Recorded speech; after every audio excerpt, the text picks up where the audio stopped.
ദൈവത്തിന് സ്തോത്രം. പ്രഭാതമന്നയിലേക്ക് ഏവർക്കും സ്വാഗതം. 57 സങ്കീർത്തനം 2 വാക്യം വായിക്കുന്നു.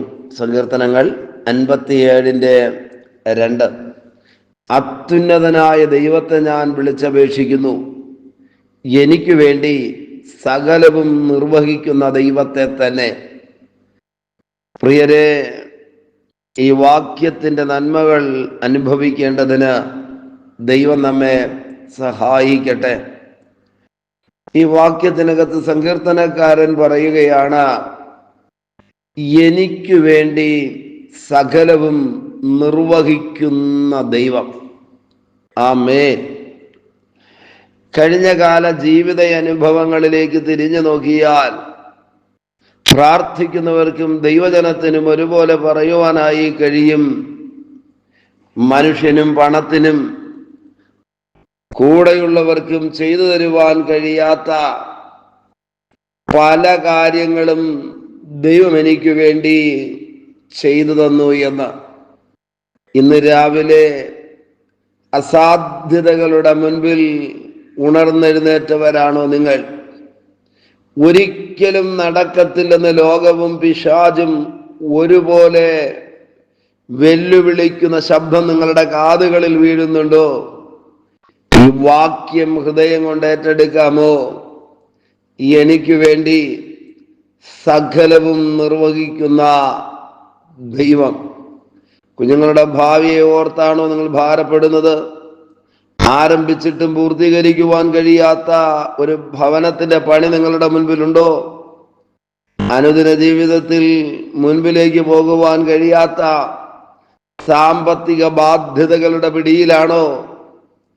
എങ്ങനെ ഈ പ്രതിസന്ധികളെ ജയിക്കാമെന്ന് ചിന്തിച്ച് രാത്രിയും പകലും ഭാരത്തോടെ കരഞ്ഞ് ആകുലതയോടെയാണോ മുൻപിലേക്ക് പോകുന്നത്? ഈ വാക്യം പറയുന്നു, എനിക്ക് വേണ്ടി സകലവും നിർവഹിക്കുന്ന ദൈവം. ഏതെങ്കിലും ചെറിയ വിഷയത്തിനകത്ത് ഇടപെടുവാൻ കഴിയുന്ന ഒരു ദൈവമെന്നല്ല. എന്റെ ജീവിതത്തിൽ ഏതെല്ലാം കാര്യങ്ങളുണ്ടോ ആ വിഷയങ്ങളിലെല്ലാം ഇടപെട്ട് പ്രവർത്തിക്കുന്ന ഒരു നല്ല ദൈവം. പ്രിയരെ, പ്രാർത്ഥിച്ചിട്ടും മറുപടിയില്ലാത്ത, ഉപവസിച്ചിട്ടും ഉത്തരമില്ലാത്ത, എന്തുകൊണ്ട് എന്ന് ചിന്തിച്ചിട്ടും ഒരു പിടിയും കിട്ടാത്ത അനേകം പ്രതിസന്ധികൾ നിങ്ങൾ അഭിമുഖീകരിക്കുന്നുണ്ടോ? ഈ വാക്യം ഹൃദയം കൊണ്ട് വിശ്വസിക്കുകയും ഏറ്റെടുക്കുകയും ചെയ്യാം.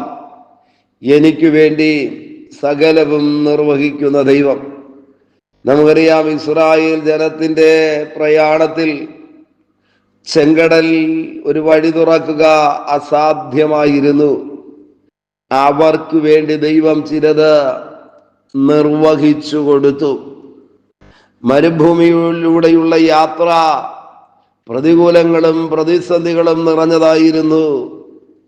കാടപ്പക്ഷിയും മന്നായും കൊടുത്തുകൊണ്ട് ദൈവം ആ ജനത്തോടുള്ള വിശ്വസ്തതയെ തെളിയിച്ചു. ദൈവം അവർക്ക് വേണ്ടി ചിലത് നിർവഹിക്കുവാനിടയായി തീർന്നു. വലിയ ശക്തികളെയും വലിയ രാജാക്കന്മാരെയും അഭിമുഖീകരിക്കേണ്ട അഥവാ യുദ്ധം ചെയ്യേണ്ട നിലയിൽ പ്രതിസന്ധികൾ ജീവിതത്തിൽ കടന്നു വന്ന ധാരാളം സന്ദർഭങ്ങൾ ഉണ്ടായിരുന്നു. അവിടെയെല്ലാം ദൈവം അവർക്ക് വേണ്ടി ചിലത് നിർവഹിച്ചു കൊടുത്തു. താഴോട്ട് നാം വരുമ്പോൾ യോർദാൻ വിഭാഗിക്കപ്പെട്ടത് അവരുടെ ബുദ്ധി കൊണ്ടും കഴിവുകൊണ്ടും ജ്ഞാനം കൊണ്ടുമായിരുന്നില്ല. വാഗ്ദത്ത ദേശത്തിലേക്ക് കാലുവയ്ക്കുവാൻ കഴിഞ്ഞത് ദൈവം അവർക്ക് വേണ്ടി ചിലത് ചെയ്തത് കൊണ്ടാണ്.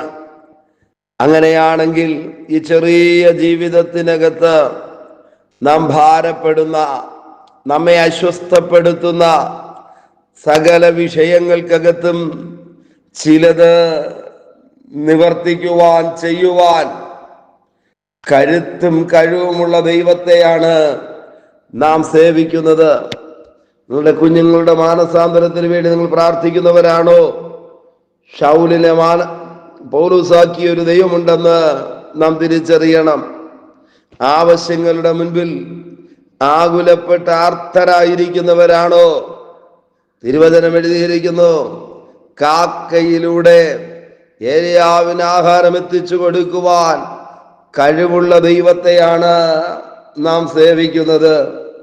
സിംഹത്തിന്റെ കൂട്ടിലും പൊട്ടക്കിണറ്റിന്റെ ഏകാന്തതയിലും കാരാഗൃഹത്തിലും പത്മോസിലുമൊക്കെ തന്റെ ജനത്തോട് കൂടെ ഇരിക്കേണ്ടതിന് ഇറങ്ങി വന്ന ദൈവം ഈ രാവിലെ നമുക്ക് വിശ്വസിക്കാമോ? നമുക്ക് വേണ്ടി സകലവും നിവർത്തിപ്പാൻ കഴിയുന്നൊരു ദൈവം. ആമേൻ.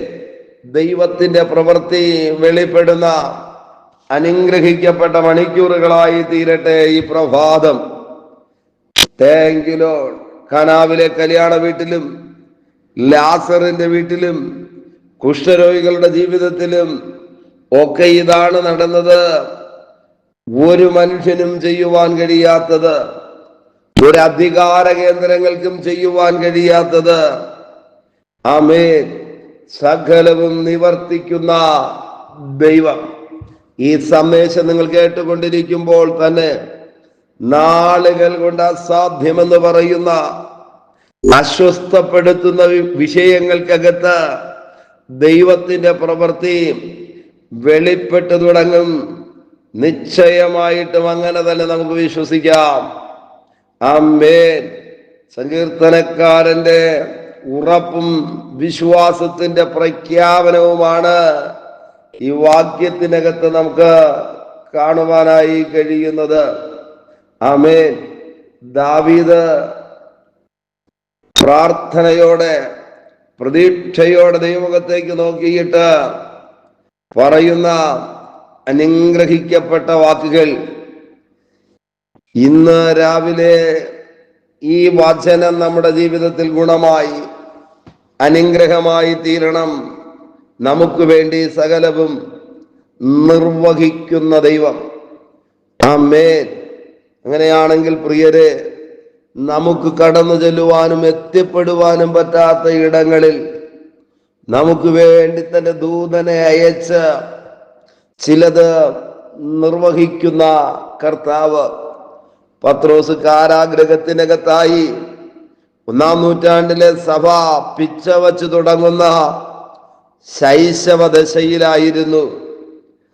റെക്കമെൻഡ് ചെയ്യുവാനോ വാദിക്കുന്നതിനോ സമരം നടത്തുന്നതിനോ കഴിയാത്ത ശൈശവ ദശയിലുള്ള സഭ. ഒരൊറ്റ കാര്യം മാത്രമാണ് അവർക്ക് ചെയ്യുവാൻ കഴിഞ്ഞത്. സഭാഐക്യതയോടെ പത്രോസ് പുറത്തു വരേണ്ടതിന് കണ്ണുനീരോടെ പ്രാർത്ഥിക്കുവാനിടയായി തീർന്നു. പ്രാർത്ഥന ഭൂമിയിൽ നിന്നുയരുമ്പോൾ ദൈവം സ്വർഗത്തിൽ നിന്ന് ഇടപെടുവാനായി തുടങ്ങി. ആർക്കും ചെന്ന് കാണുവാൻ കഴിയാത്ത കാരാഗ്രഹത്തിനകത്ത് അടയ്ക്കപ്പെട്ട് കിടക്കുന്ന പത്രോസിന്റെ ജീവിതത്തിൽ അത് വിടുതലായി വെളിപ്പെടുവാനിടയായി തീർന്നു. സകലവും നിർവഹിക്കുന്ന ദൈവം. ഇന്ന് പ്രഭാതത്തിൽ ചില വിഷയങ്ങളുടെ മീത് ദൈവത്തിന്റെ പ്രവൃത്തി വെളിപ്പെട്ടു തുടങ്ങുന്ന അനുഗ്രഹത്തിന്റെയും നന്മയുടെയും ദൈവകൃപയുടെയും മണിക്കൂറുകളായി തീരട്ടെ. ഒരു ഉപജീവന മാർഗത്തിനു വേണ്ടി ആകുലതയോടെ നിങ്ങൾ പ്രാർത്ഥിക്കുകയും പ്രതീക്ഷയോടെ കാത്തിരിക്കുകയും ചെയ്യുന്നവരാണോ? ഈ വാക്യം ഏറ്റെടുത്ത് പ്രാർത്ഥിക്കാമോ? എനിക്ക് വേണ്ടി സകലവും നിർവഹിക്കുന്ന ദൈവം. ആമേൻ. നിങ്ങളുടെ ഭാവി നല്ലതാക്കി തീർക്കുവാൻ, നിങ്ങളെ സഹായിക്കുവാൻ, സ്നേഹിക്കുവാൻ ഒരുപക്ഷെ ഒരപ്പനോ അമ്മയോ ഈ ഭൂമിയിൽ നിങ്ങൾക്കില്ലായിരിക്കും. നല്ല സഹോദരങ്ങൾ നിങ്ങളുടെ മുൻപിൽ കാണത്തില്ല. വ്യത്യസ്ത കാരണങ്ങൾ പറഞ്ഞ് രക്തബന്ധങ്ങൾ മുഴുവനും ഉപേക്ഷിക്കപ്പെട്ട നിലയിൽ ഒറ്റപ്പെട്ടു പോയ വ്യക്തിയായിരിക്കാം.